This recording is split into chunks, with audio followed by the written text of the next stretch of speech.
I love living out here. I mean, to me, this is God's country. This is the best place to stay.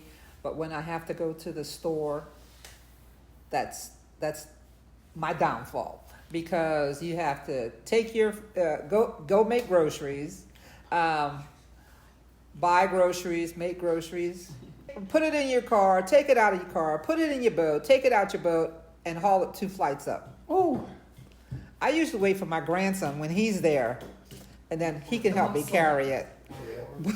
But that's one of the obstacles. High tide is another one, because this road will flood and it's impassable. I mean, you can, but you'd have to. There's some spots that are deeper than others. Sometimes your electricity will go out for no reason at all.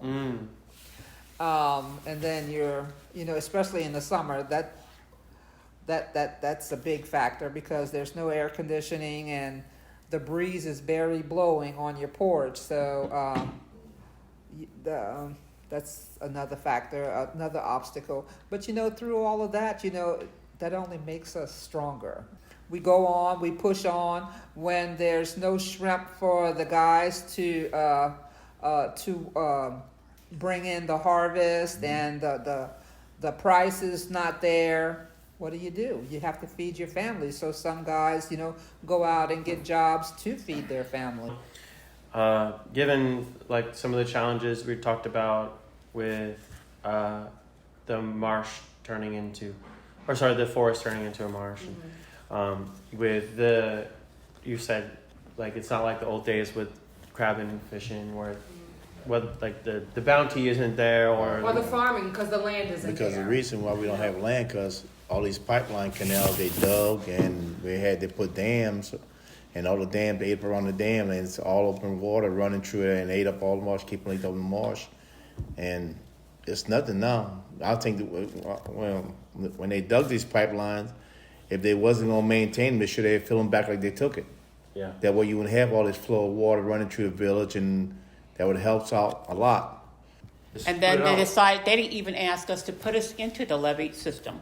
They just built that, and then as the storms came, more and more, it uprooted the ground and the marsh, and it just got worse and worse. And they start, like you said, cutting canals, and that's how we wanted it being like this. Before, you might have got maybe 4 foot of water in the house, and they would just have to wash out and clean it up.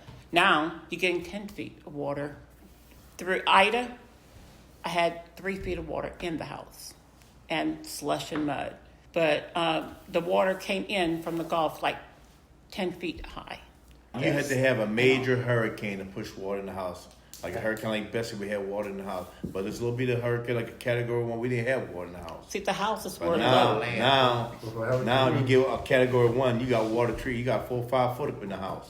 Well, yeah, there's no breakers, and our first line of defense used to be way out there, but now we're the first line of defense because there's nothing to stop it. Yeah, they used to have trees There's and no stuff, more. and then they put the levees. And then after different hurricanes, like there's no like cleanup or anything, that just left to the community, Yeah, the community not the do their own parish. cleaning. To get insurance, like flood insurance, what they insurance company tell us?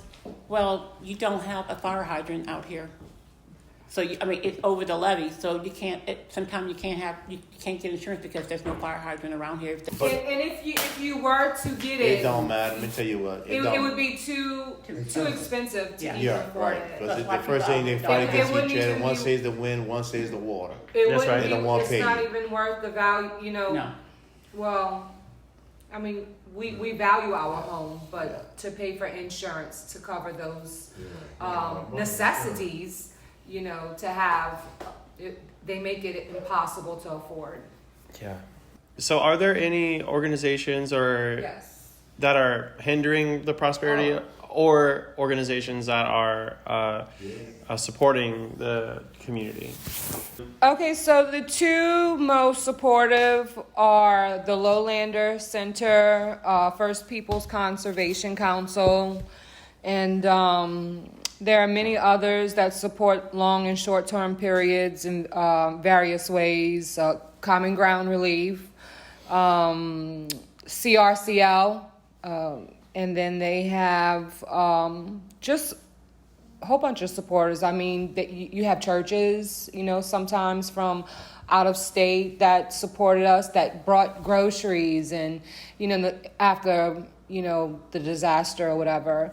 So, yeah, you do have some supporters. As far as hindering would probably be the government, and I guess maybe because we're back here and, we're mainly to ourselves, it's kind of like we're out of sight, out of mind thing. So we may get looked over and passed over. The obstacle that we have with the government, like they put a levee right in the middle, and didn't ask us about it, or just that, for instance, instead of putting it further back and protecting us as well, they chose to put it where they put it to benefit, I guess, the majority, because we're out here, we're the minority, we're not a big, huge group, so. Right. Like they put the wall there, right, and now suddenly there's a group that is now on the margins that wasn't on a margin before, but they created that margin. Exactly. Yeah. Because let me tell you something, being out here, we didn't get running water until like 1994. So 1994, we didn't have running water. Now to move out here and you gotta be sparingly with the water, because there was no running water. I think we were affected, like with government-wise. In 1994, these people back here, us people did not have running water. We were not tapped into the city water with the rest of the parish residents. Yeah. You know what I'm saying? Totally. And water's a necessity. Absolutely.